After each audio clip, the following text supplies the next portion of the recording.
mediados del año yo adopté las lecturas bíblicas que Jorge del Río sube de acuerdo al plan que tenemos.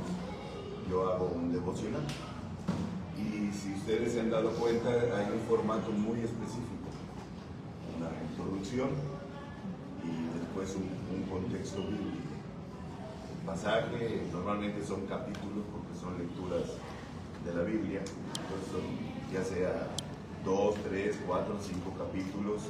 En algunos casos, últimamente hemos estado leyendo sobre el Nuevo Testamento, pues son cartas del apóstol Pablo que son breves y pues una sola carta de un capítulo, de 2 capítulos, 3 capítulos.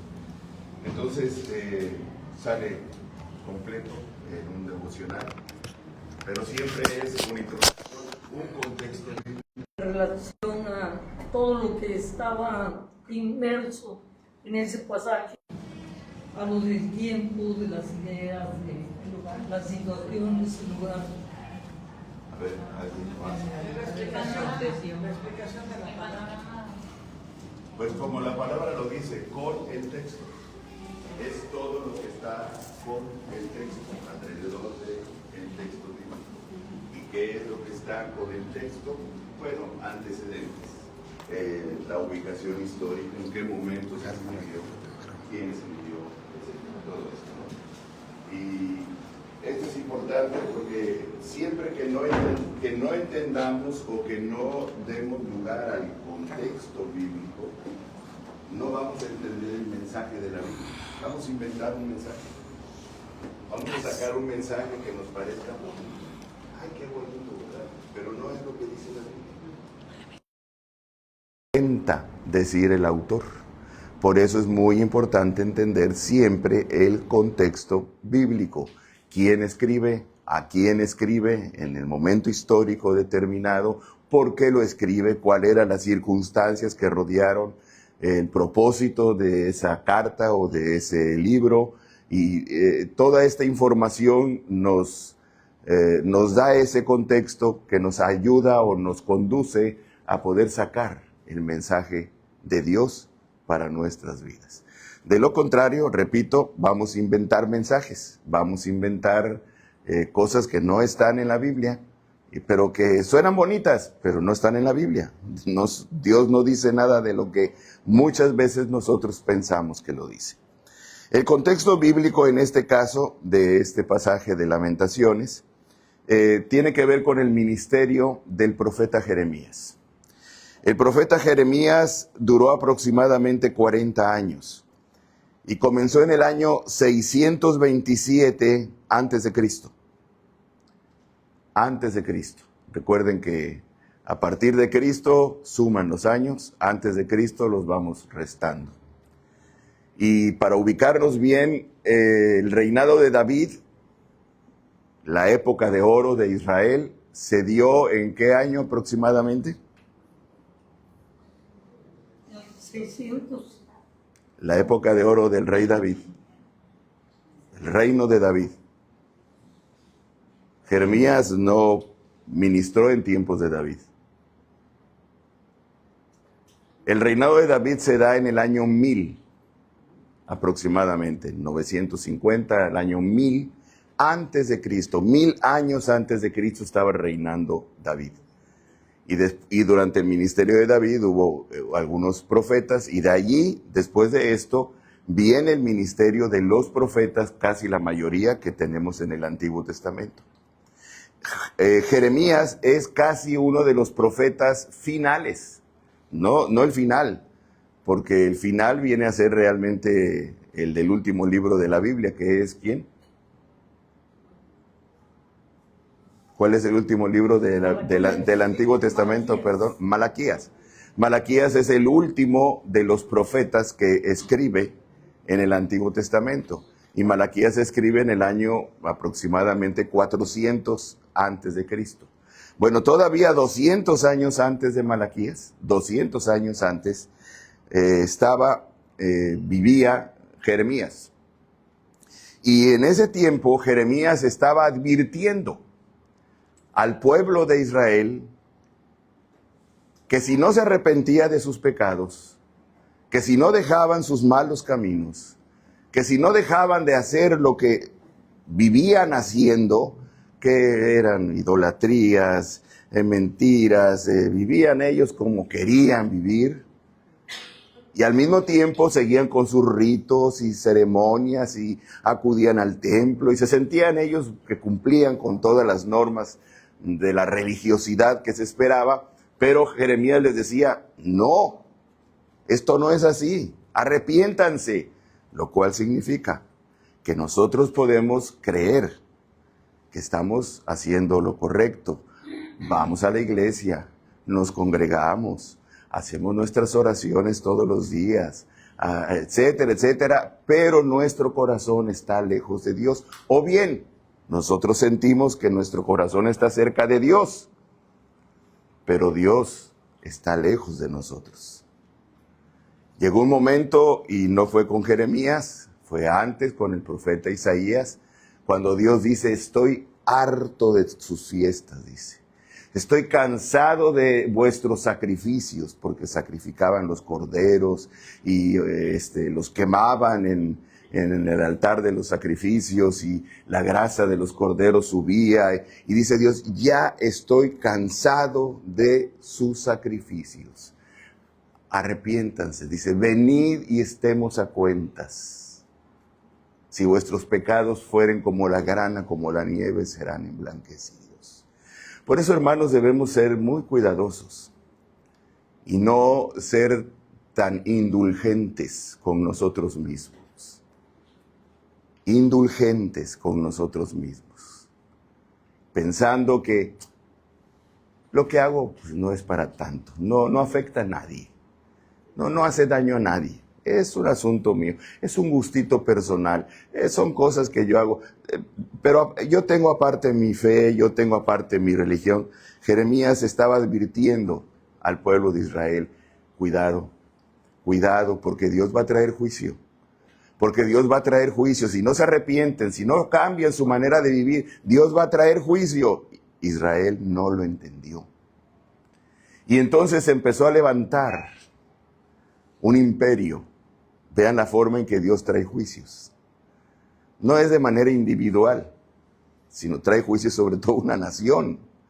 Y se levantaba un imperio en ese tiempo que era el imperio babilónico, teniendo como capital Babilonia, precisamente, al sur de lo que hoy viene a ser Irak.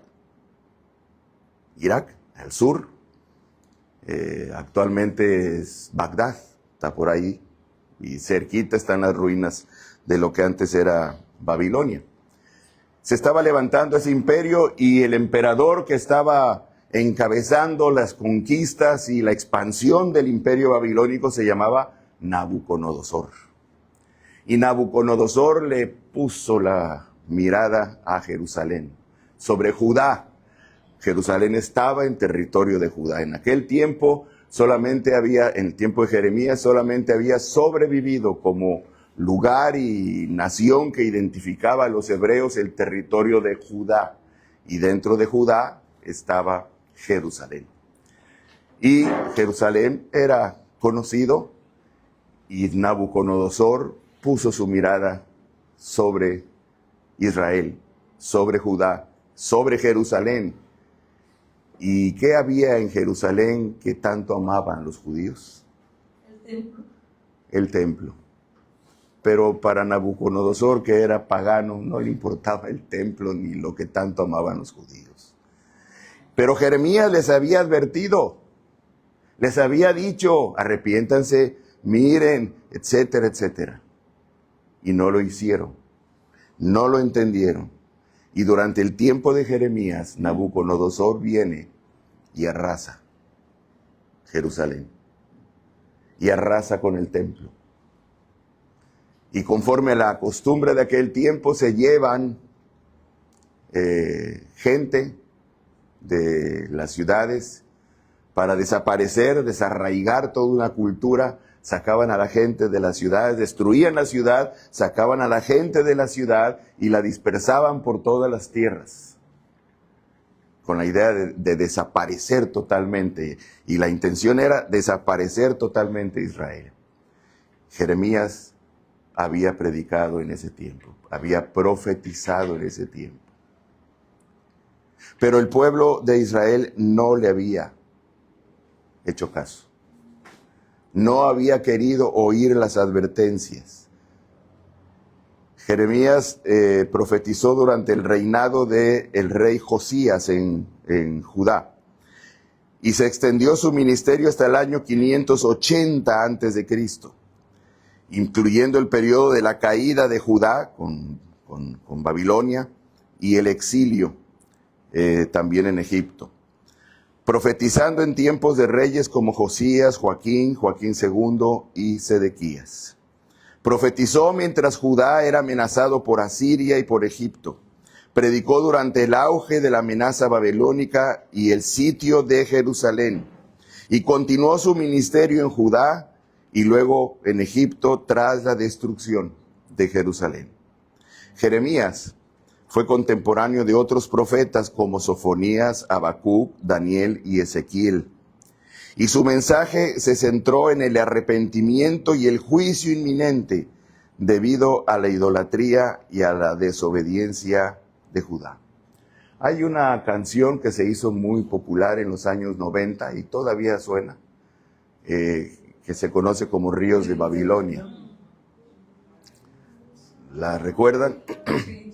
Bueno, muy pocos, aunque fue un hit de la música de aquel tiempo, pero muy pocos entienden el contexto y la historia que está detrás de esto. Es una historia bíblica. Y es el pueblo de Israel, ya habiendo sido desterrado, que habían sido llevados a Babilonia, los que habían sido llevados, no fueron llevados todos, entre ellos fue Daniel, el profeta Daniel, que realizó su ministerio en Babilonia. Y es esa gente que había sido llevada cautiva, se lamentaba de todo lo que había perdido allá en Jerusalén. Y saben, ellos no habían advertido lo que se podía perder hasta que no lo perdieron.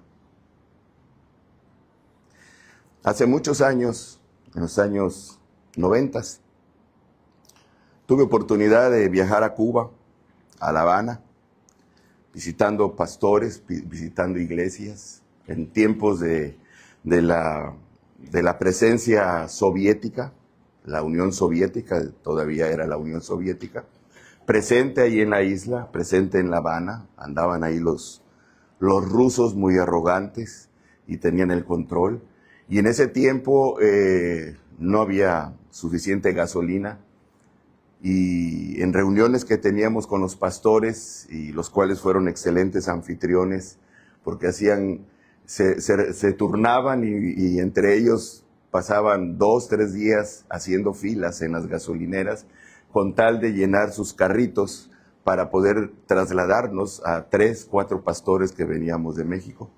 Pero en las charlas que teníamos con ellos, nos dijeron, uno de ellos recuerdo, si hubiéramos sabido lo que iba a venir con la revolución, porque hubo prohibición, les tumbaron los templos, etcétera. Si hubiéramos sabido lo que venía, nos hubiéramos puesto a trabajar, a evangelizar, a orar, pero nunca pensamos, nunca lo esperamos. Vivieron una fe cómoda, sencilla, sin advertir riesgos, sin hacer cambios en su vida personal ni en sus vidas como iglesia. Y en ese momento estaban arrepentidos porque no tenían ni Biblias. Yo viajé con un cargamento, yo no viajo cuando viajo no me gusta cargar tantas maletas. Si puedo viajar con una mochila, viajo. Pero ese día ya era un plan, viajé con toda una maleta llena de Biblias. Ya me habían advertido, bueno, pues lo más que te puede pasar es que pues no pasas, te regresan con todo y la maleta, de la aduana no pasas y te regresan a México y te confiscan la maleta con Biblias. Pero Dios cegó los agentes de aduanas, inmigración y todo. No me revisaron la maleta y pasé con la maleta y esa era oro molido para los cristianos. Cuando pude abrir y empecé a regalar las Biblias, pues, se quedaron cientos. Aparte no fui yo solo, los otros pastores llevaban también su cargamento de Biblias, porque no tenían ni Biblias. Les faltaba todo. Nunca esperaron lo que sucedió. Yo les puedo asegurar que nosotros no creemos que las cosas puedan cambiar. Y no entendemos que nuestras vidas puedan cambiar tan radicalmente. Y seguimos viviendo una fe muy cómoda. Y les voy a decir, en términos muy contemporáneos, las situaciones políticas que se están viviendo, que antes, ¿dónde estaba la guerra antes? La veíamos muy lejos, Medio Oriente. Ya la guerra está hasta allá y ahora pasó hasta acá. Ahora la tenemos en el Caribe. ¿Y qué es lo que andan buscando en el Caribe? Petróleo. Y después de Venezuela, ¿quién más tiene petróleo? México. ¿Y cuál es uno de los puertos más importantes de México? Veracruz. ¿Cómo creen que pueda cambiar nuestras vidas? ¿Cómo pueden que crean que pueda cambiar la economía? Estamos muy cómodos, ¿verdad? Si podemos, venimos a la iglesia, si podemos, oramos, si nos da tiempo, buscamos a Dios, si no, no. Seguimos con nuestros planes, seguimos con nuestros sueños, no hay arrepentimiento, no hay búsqueda de Dios, no hay clamor, no hay temor de Dios. Estamos viviendo igual que como vivían el pueblo de Israel antes de ser conquistados por el imperio babilónico. Jeremías lo advirtió. Y a pesar de las advertencias, el pueblo de Israel no lo entendió. Cayó. Jerusalén fue destruida. El templo fue destruido. Y sufrieron. Y fueron sacados de sus tierras, sacados de sus casas. Y no volvieron muchos. La gran mayoría de los judíos que salieron de Jerusalén jamás volvieron a Jerusalén. ¿Qué esperamos nosotros? Sin embargo, el mensaje del profeta Jeremías es que a pesar de todo lo que estaba sucediendo, él tenía confianza, esperanza en la fidelidad de Dios para su pueblo. Sí, como los hijos, cuando se portan mal y están en edad disciplinaria, los tenemos que disciplinar. Y a los padres también nos duele cuando les tenemos que poner disciplina. A los hijos más, cuando les tenemos que quitar lo que más les gusta. Sin embargo, es necesario hacerlo, porque si no, no se entiende. Si no, no hay corrección. Si no, no hay cambio. Cuando los padres estamos concediéndole todo a los hijos, no funciona. Por eso, los abuelos no debemos criar a los nietos. ¿Por qué? Porque los nietos los disfrutamos como no disfrutábamos a nuestros hijos. Que los críen sus padres, que ellos se encarguen de disciplinarlos, que ellos se encarguen de hacer lo que tengan que hacer. Que vengan con nosotros y nosotros los disfrutamos y nosotros les damos, pero hasta ahí. Hasta ahí. Y si se portan mal, bueno, mientras están en casa van a aceptar cierta disciplina, pero cuando llegan los papás, hey, esto y el otro. Arréglense con él. Bueno, Dios al hijo que ama, corrige, disciplina. ¿Ustedes creen que Dios tenga que corregirnos?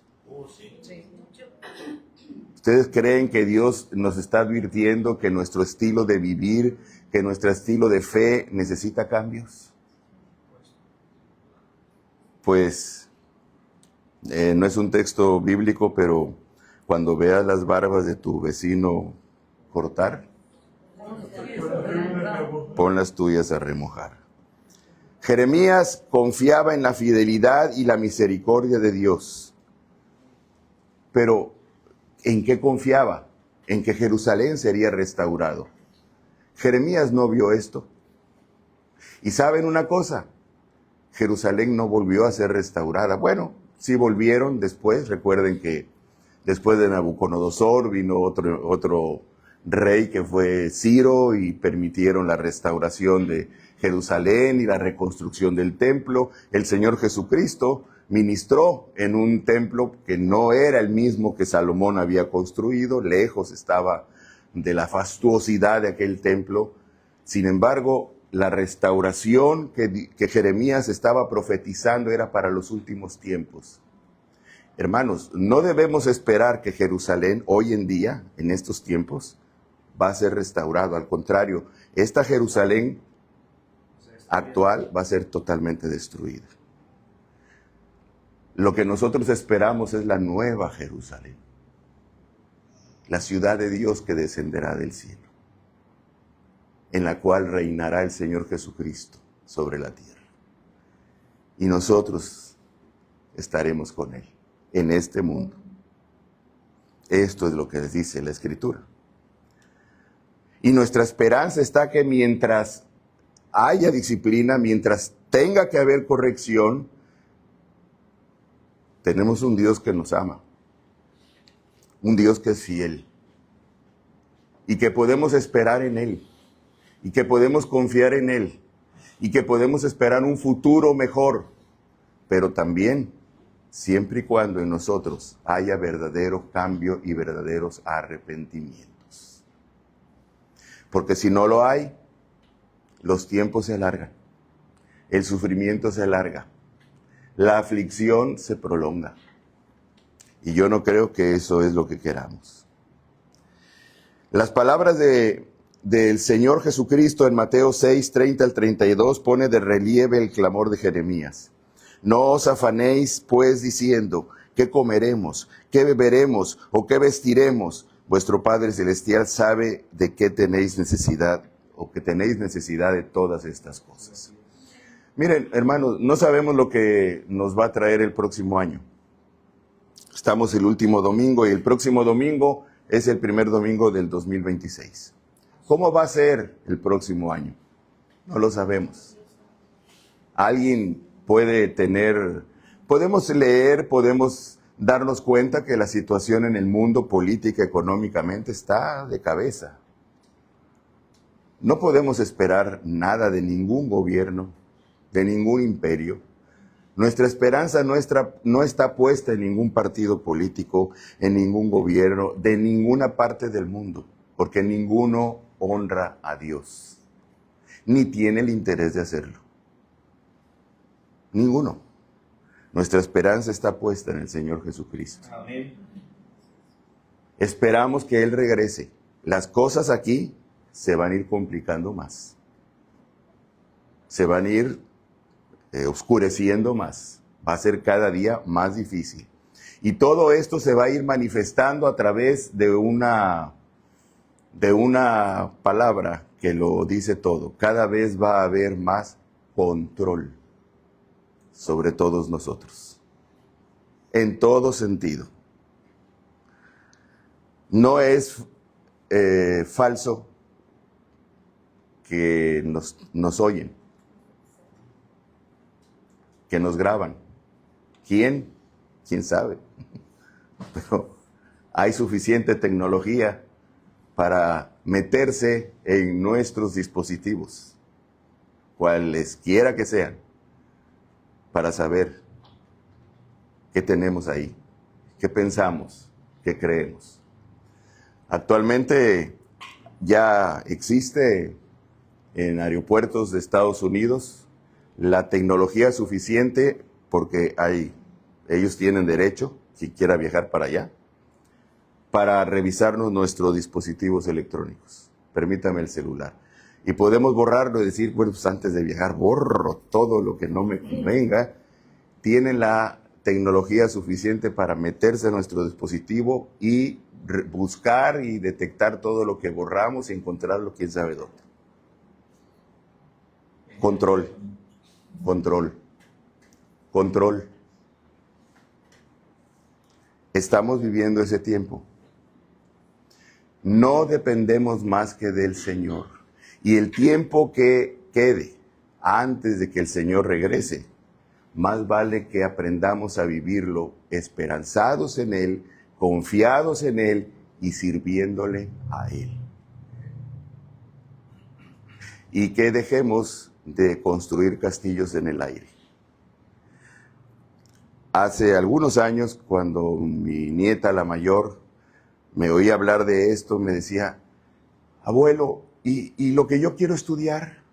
Y, o sea, ella estaba preocupada por su vida, por sus sueños. Y era un poco difícil tratar de explicarle, pues hija, esos sueños que tienes no se comparan con lo que Dios va a traer, con lo que Dios tiene en Cristo.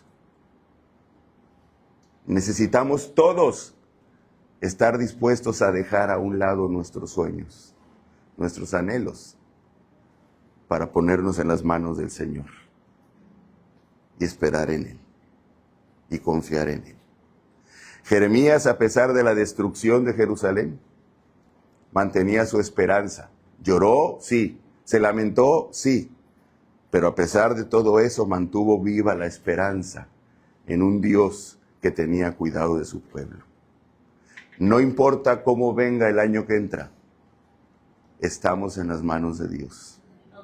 Confiamos en el Señor. Solamente es importante que hagamos votos de fidelidad, que renovemos nuestros votos de fidelidad al Señor y que le digamos, muéstrame, Señor, el camino por el que yo debo andar. Enséñame lo que tú quieres que yo haga para ti. Renuncio a mis intereses, renuncio a mi vida y muéstrame lo que tú quieres que yo haga, lo que tú quieres que yo viva. Por eso no podría terminar esta reflexión sin antes, sí reconocemos la misericordia de Dios en nuestras vidas, como lo hizo Jeremías y todo lo que Jeremías enseña y esperó, pero la pregunta es, ¿qué nuevos votos le ofrecemos al Señor de fidelidad? ¿Cómo vamos a renovar? ¿En qué sentido vamos a renovar nuestros votos de fidelidad al Señor? Y yo quiero dejar este espacio abierto. Así como dimos testimonios y dijimos, doy gracias a Dios por esto, porque Él me bendijo en esto, porque Él hizo esto por mí, porque esto es... Todos tenemos cosas que agradecer a Dios. Ahora, Dios está esperando oírnos. ¿Qué me ofreces tú?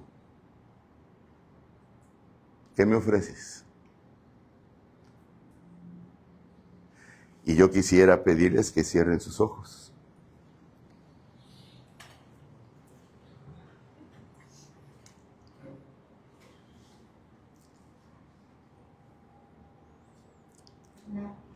Y oren al Señor. Y le digan, Señor, tú conoces los tiempos que están por venir, mejor que cada uno de nosotros.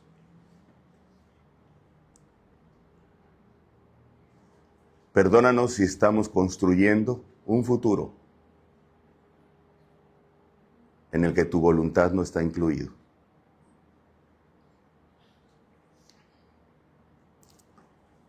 Perdónanos si estamos tratando de construir una vida sin tomar en cuenta tu voluntad. Pero ahora entendemos que nuestra esperanza eres tú, que nuestra confianza eres tú. Tú mejor que nadie nos conoces, en lo individual, como familias y como iglesia.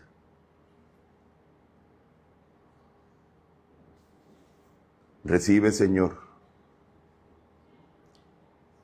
mi vida, mi corazón, te la entrego todo.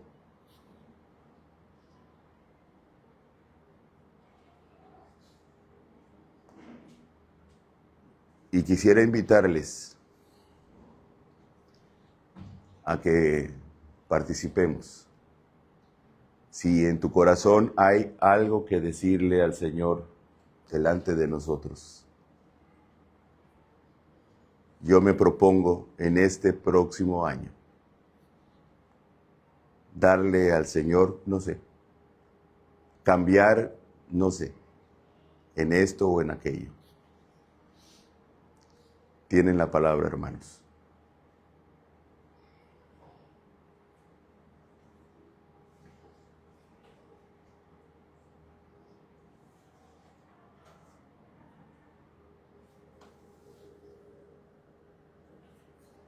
Padre, en este momento, yo me propongo que de primera quincena asegure la presenta de las que vengan para mí. Mi tiempo será íntegro para su honra. Y así mismo, cada bendición que caiga este Señor será para bendición en la vida.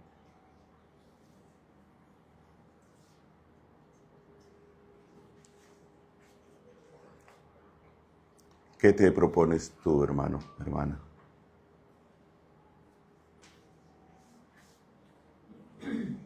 Amado Padre, yo me propongo trabajar más para hacer luz en la oscuridad, llevar a más personas las buenas nuevas,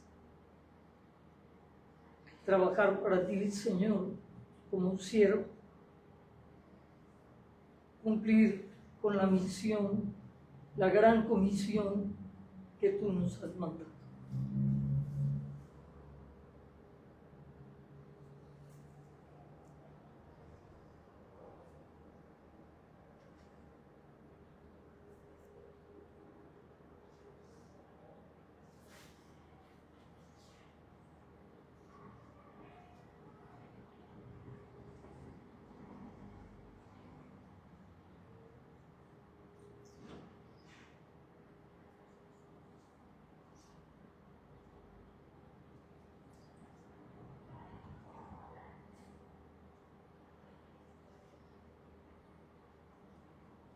¿Alguien más?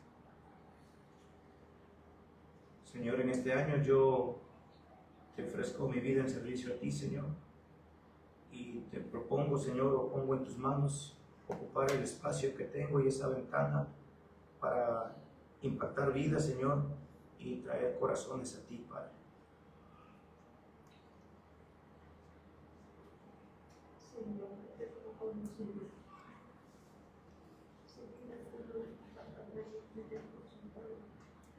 Gracias.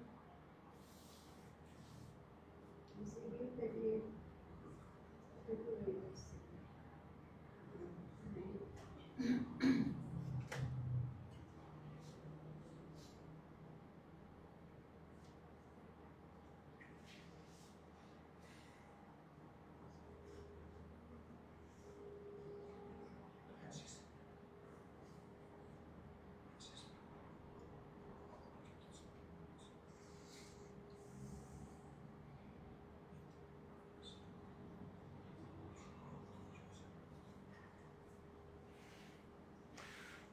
Dejemos que el Espíritu Santo hable a nuestro corazón y nos guíe a ofrecer o a pedir el cambio que necesitamos.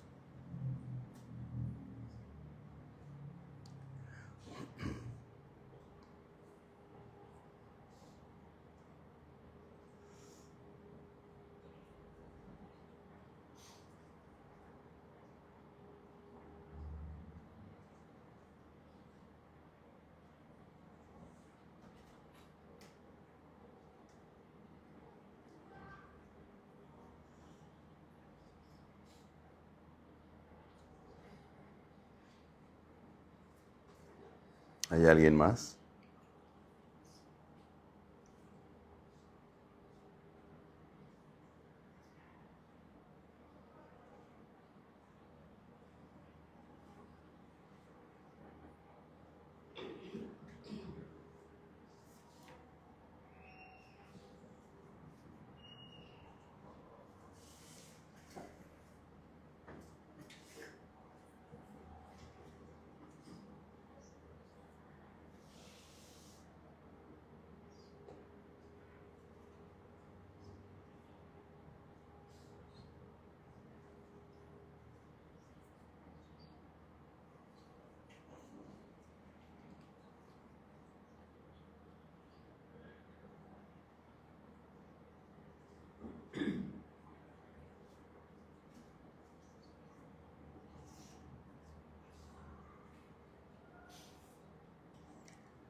Señor, solo tú puedes renovar nuestros corazones. Nosotros solamente lo ofrecemos a ti, dispuestos en confesión, en arrepentimiento, en reconocimiento de nuestra necesidad de cambios, cambios en nuestras conductas, cambios en nuestro carácter, cambios en nuestros pensamientos, cambios en nuestros sentimientos. Guíanos con tu Espíritu Santo a vivir como personas renovadas por la sangre de tu Hijo Jesucristo, como nuevas criaturas en Cristo. Ayúdanos, Señor, para no ser religiosos, sino ser auténticos, genuinos en nuestra fe y en nuestra relación contigo.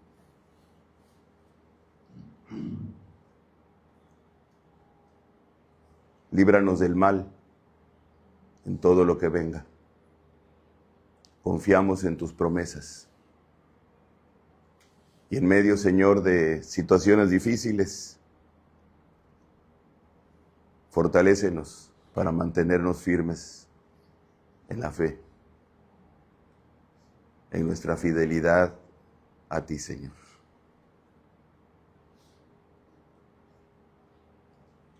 En el nombre de Jesucristo. Amén. Amén. Amén.